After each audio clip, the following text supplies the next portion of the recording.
Ya, assalamualaikum warahmatullahi wabarakatuh.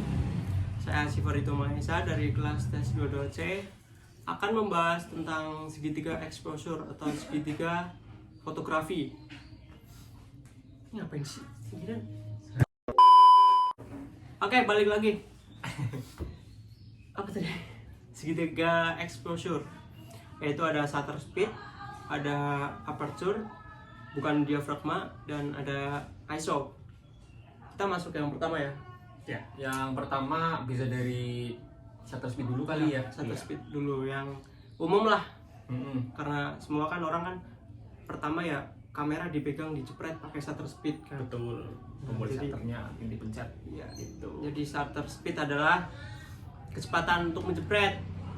Ya bahasa umumnya gitulah. Bahasanya Ini. gitu. Kalau bahasa secara teknisnya, jadi shutter speed itu dia berfungsi untuk mengatur cepat lambatnya si sensor kamera itu menerima cahaya. Ya, Gitu. semakin cepat shutter speednya, semakin minim masuk cahaya. Jadi hasil yang ditampilkan, yang dihasilkan gelap. Sedangkan jika memakai shutter speed yang lambat, cahaya yang masuk lebih banyak dan gambar yang dihasilkan lebih terang. Nah, kurang lebih seperti itu. Ya, nanti kita contohkan aja ya. Oke, sip.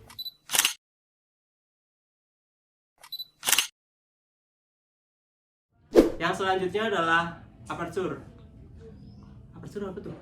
Aperture itu bisa disebut banyak ya, bukaan lensa, diafragma, Ya, dan masih banyak. Tapi yang sering disebutin tuh diafragma atau Diafragma. bukaan lensa. atau ini kalau anak-anak hits lah, anak-anak hits yang hits dalam kutip, Tanda kutip ya. Nah. Ah. pasti dia pengennya foto pakai kamera yang bokeh. Nah, itu bokeh-bokeh itu faktor utamanya dari aperture itu sendiri. Ya. Karena bukannya gede kalau ingin yang bokeh. Yang foto-foto sering digitin tutup lensa itu Canon zaman-zamannya. Siapa itu yang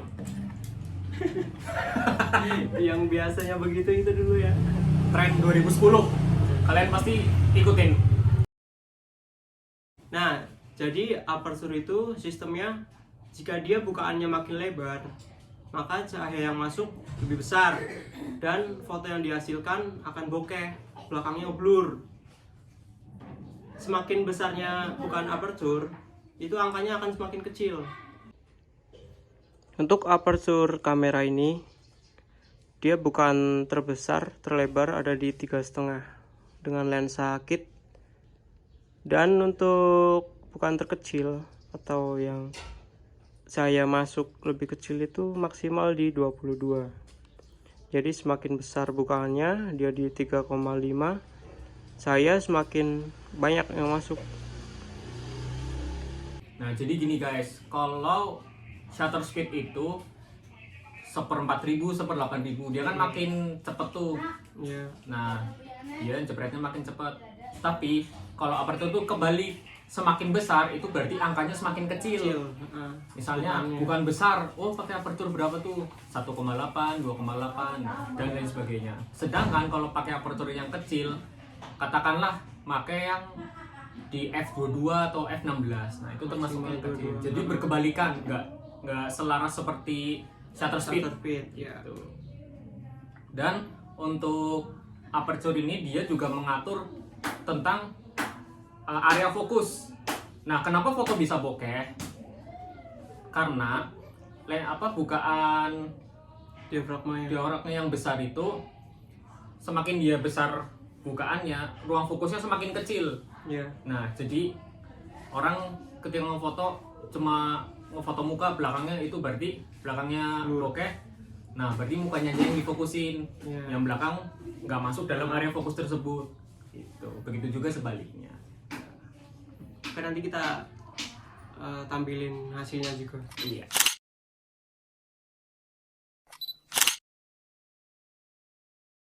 Dan yang terakhir ada ISO. Nah, ISO. Nih, pokoknya kalau ISO tuh orang udahlah pakai ISO berapa. Nah, ini ISO. ISO. ISO Fun murah. fact-nya, kalau bahasa fotografi zaman dulu sebutannya ASA. Itu dia. Kok gue baru tahu ya? maklum main analog. Anjay, gue mainnya apa? Main HP aja dah. Nah, jadi kalau ISO itu dia mengatur tentang kepekaan cahaya. Nah, sebenarnya kalau dalam prakteknya ketika kita foto yang sering diatur itu cuma shutter speed sama aperture. ISO itu tergantung.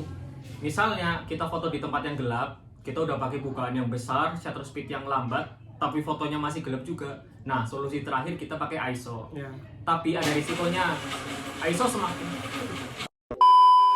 tapi ada risikonya kalau memakai ISO. Jadi semakin besar ISO-nya, maka foto yang dihasilkan itu semakin banyak bintik-bintik atau yang sering disebutnya noise. Ya, tuh.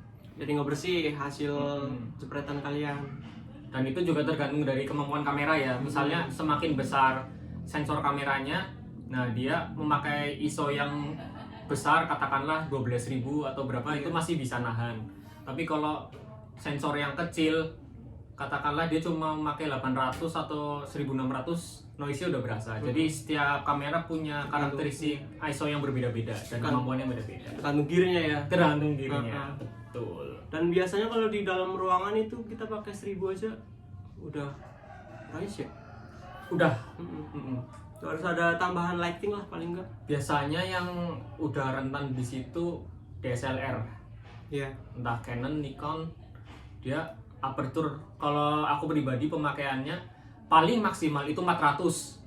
Kalau udah indoor ya, kalau udah 800, 1600 udah pasti noise. Paling diimbangin sama ini ya, apa aperture-nya juga sama shutter speed-nya ya. Nah itu, oleh karena itu ada yang namanya segitiga exposure, itu saling berkaitan. Itu. Dan gak lupa nanti kita tayangin juga hasilnya.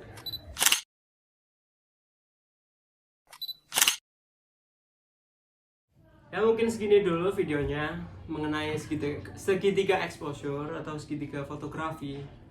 Barangkali ada yang bingung, mungkin bisa ditanyakan di kolom komentar. Sip, tanya aja, kita insya Allah bisa bantu. Kurang dan lebihnya mohon maaf. Assalamualaikum warahmatullahi wabarakatuh. Ya diambil lagi.